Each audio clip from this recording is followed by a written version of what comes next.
দেওয়া হবে না এইচএসসি পরীক্ষার্থীদের অটোপাস। স্থগিত হওয়া এইচএসসি পরীক্ষাগুলো শুরু হতে চলেছে 1 মাস পরে।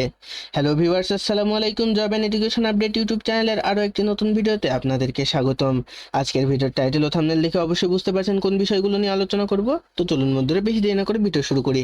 স্থগিত হওয়া এইচএসসি পরীক্ষায় আর দেওয়া হবে না অটোপাস, এই বিষয়টি নিশ্চিত করেছেন ঢাকা শিক্ষা বোর্ডের চেয়ারম্যান ডক্টর তপন কুমার সরকার। এই বিষয়ে তিনি আরও বলেছেন, যে পরীক্ষাগুলো স্থগিত হয়েছিল সেই পরীক্ষাগুলো 1 মাস পরে অনুষ্ঠিত হবে। দৈনিক শিক্ষার একটি বার্তার মাধ্যমে এই সকল তথ্যগুলো জানিয়েছে। সেই তথ্যগুলো জানার আগে আপনারা এই নোটিশটা দেখে নিন। এই নোটিশটা ঝাপসা হওয়ার কারণে বুঝতে পারছি আপনাদের সমস্যা হচ্ছে, তারপরেও কোনো সমস্যা নেই, আমি রয়েছে আপনাদেরকে এই নোটিশের সবকিছু বুঝিয়ে বলছি।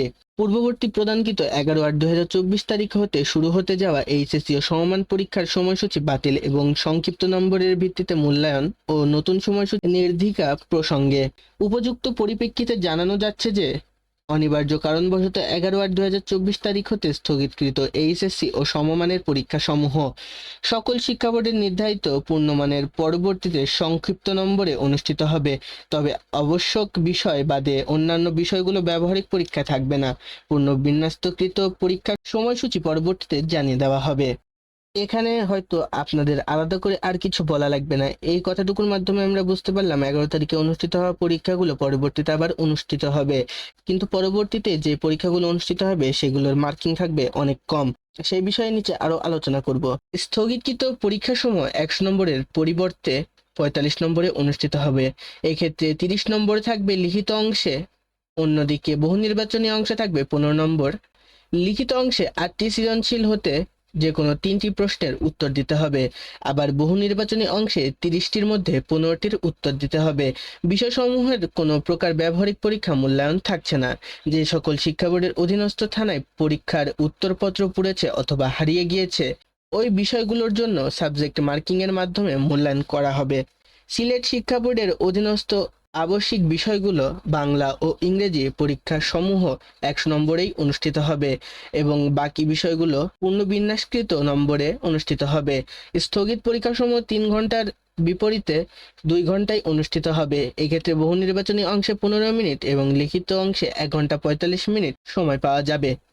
তো এখানে বলা হয়েছে আপনাদের 100 নম্বরের ভিতরে 45 নম্বরের উত্তর দিতে হবে, যার ভিতরে আবার 15 নম্বর থাকবে এমসিকিউ এ। আর লিখিত 8টি সৃজনশীলের ভিতরে আপনাদের যে কোনো 3টি প্রশ্নের উত্তর দিতে হবে। আর এখানে আরো বলা হয়েছে যে বহু নির্বাচনীতে থাকবে 30টা নৈবেত্তিক, যার ভিতরে আপনাদেরকে 15টার উত্তর দিতে হবে। বিষয় সময়ে কোনো প্রকার ব্যবহারিক পরীক্ষা থাকছে না। আর যে সকল শিক্ষা বোর্ডে জানা গেছে যে থানা পুড়ে গেছে, প্রশ্নের উত্তর পুড়ে গেছে, সেগুলোর সাবজেক্ট মার্কিং হিসেবে রেজাল্ট তৈরি করা হবে। কিন্তু এখানে সিলেট বোর্ডের জন্য একটি কথা বলা হয়েছে, যেভাবে অন্যান্য শিক্ষা বোর্ডের পরীক্ষা এতদিন নিয়ে আসা হয়েছে সেভাবেই সিলেট বোর্ডের পরীক্ষাগুলো অনুষ্ঠিত হবে। অর্থাৎ 100 নম্বরেই তাদেরকে পরীক্ষা দিতে হবে, 3 ঘন্টায় তাদেরকে পরীক্ষা দিতে হবে সম্পূর্ণভাবে। তো এই ছিল বন্ধুরা গতকালকের নোটিশ। এখন আমরা চলে আসবো কবে পরীক্ষা শুরু হবে এই বিষয়ে কি জানিয়েছে শিক্ষা বোর্ড। স্থগিত এইচএসসি ও সমমানের পরীক্ষা 1 মাস পরে শুরু হবে বলে জানিয়েছে শিক্ষা বোর্ডগুলো। এইচএসসি ও সমমান পরীক্ষার বিভিন্ন থানায় হেফাজত থেকে পুড়ে যাওয়া এবং ফাঁস হয়ে যাওয়ার নতুন করে প্রশ্ন তৈরি করে পরীক্ষার আয়োজন করবে শিক্ষা প্রশাসন। 1 মাস পরে শুরু হবে এইচএসসি পরীক্ষা বলে দৈনিক শিক্ষাকে জানিয়েছে শিক্ষা বোর্ড। অধ্যাপক তপন কুমার সরকার বলেন, বেশ কিছু থানা হেফাজত থেকে এইচএসসি প্রশ্নপত্রগুলো পুড়িয়ে ফেলা হয়েছে। বেশি কিছু জায়গায় প্রশ্ন অরক্ষিত অবস্থায় ছিল, তাই সেগুলো শিক্ষার্থীদের হাতে চলে গিয়েছে কিনা তা বলা যাচ্ছে না। এমন বাস্তবায়নে নতুন করে প্রশ্ন তৈরি করে পরীক্ষা আয়োজন করতে হবে। আর সেই জন্যই কমপক্ষে 1 মাস সময় প্রয়োজন।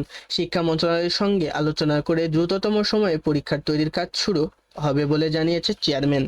এই বিষয়ে পেপারেও একটি নিউজ এসেছিল, যে নিউজের ছবি তুলে এই দৈনিক শিক্ষার অফিসিয়াল ওয়েবসাইটে প্রদান করা হয়েছে। চাইলে আপনারা এটা এখান থেকে পড়ে নিতে পারেন। কিন্তু এখানে যা বলা হয়েছে যে থানাগুলো পুড়ে যাওয়ার কারণে, কিন্তু এখানে বলা হয়েছে থানাগুলো পুড়ে যাওয়ায় শিক্ষা বোর্ডে 1 মাস সময় চাচ্ছে পরীক্ষার প্রশ্নপত্রগুলো তৈরি করে আবারও পরীক্ষাগুলো নেওয়ার। যেহেতু আমি আগেই বলে দিয়েছি 100 মার্কিং বাদে এখন 45 মার্কিংয়ে পরীক্ষাগুলো অনুষ্ঠিত হবে। আর আপনাদের কোনো প্র্যাকটিক্যাল খাতার প্রয়োজন হবে না। যেগুলো মূল প্র্যাকটিক্যাল রয়েছে সেই সাবজেক্টগুলোরই শুধুমাত্র প্র্যাকটিক্যাল তৈরি করা হবে। তো প্রিয় বন্ধুরা, এই ছিল আজকের ভিডিও। যদি ভিডিওটি ভালো লেগে থাকে তাহলে অবশ্যই ভিডিওটিতে লাইক দিয়ে চ্যানেলটি সাবস্ক্রাইব করে রাখবেন, যেন আমাদের ভিডিওর আপডেট আপনাদের কাছে পৌঁছাতে থাকে। দেখা হচ্ছে অন্য কোনো ভিডিওতে, ততক্ষণ পর্যন্ত ভালো থাকবেন।